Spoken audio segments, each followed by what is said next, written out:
Keith Rowley has led Trinidad and Tobago for nearly 10 years, guiding the nation through recession, recovery, and the chaos of COVID. Whether you rate him for his leadership on security and education, or feel he could have done more, his legacy's still up for debate. One thing's certain, Rowley never minced words. Man could give a press conference and still leave ya confused and convinced at the same time. So what do you think? Statesman, savior, or stress? Let's reason it out in the comments. Don't forget to like, subscribe, and share if you're feeling the vibe. It's a General Council meeting tomorrow, and therefore the General Council would take the necessary decisions. Not no political leader, especially the current political leader.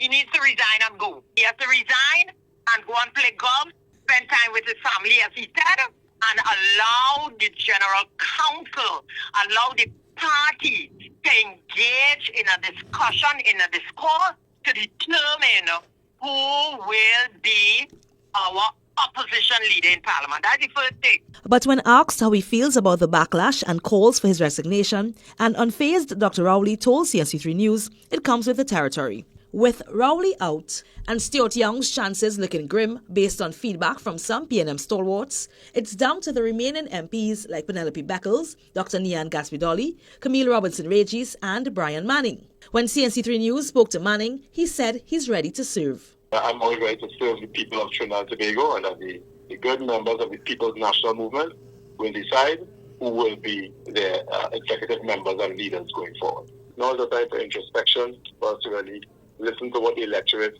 has said and is saying, and for us to reconsider the way we do things within the People's National Movement.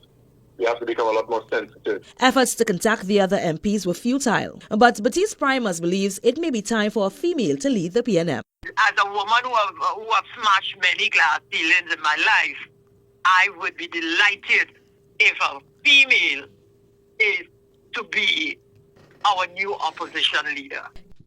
Well, we can simply say that he and his Minister of Health took the bull by the horns and brought a lot of satisfaction, a lot of feeling of safety to the country by the way they handled the outbreak. Dr. James also notes the Prime Minister oversaw the completion of several medical facilities across Trinidad and Tobago, including the Arima, Roxborough, Point Fortin and Sangre Grande hospitals, with the central block of the Port of Spain General Hospital pending. However, he believes the Prime Minister had failures, most notably in terms of education and the handling of Tobago's push for autonomy, as well as the impact of the closure of the Petrotrin refinery. Political analyst Shane Mohammed, however, believes the Prime Minister's legacy would be far more negative, as he says many of those hospitals were inherited projects, while the common man has felt the economic pinch. And everything that we've heard about so far in the last 10 years has come down to economics, or something I call econopolitics. Right? I've dubbed it econopolitics because it has to be politically and economically convenient to the government. Another political scientist, Dr. Indira Rampasad, also felt the Prime Minister's legacy was largely negative given his inability to address growing concerns about crime as well as the economy. What really has been achieved? The pockets of the citizens are not much better than it was in 2015, by far not better, because the increase doesn't compensate for the increases in cost of living and inflation. The health sector is still in a mess, and nothing has improved there, really.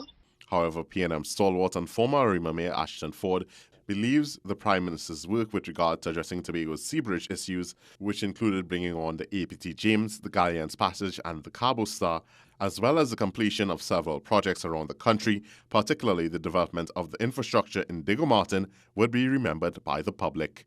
Peter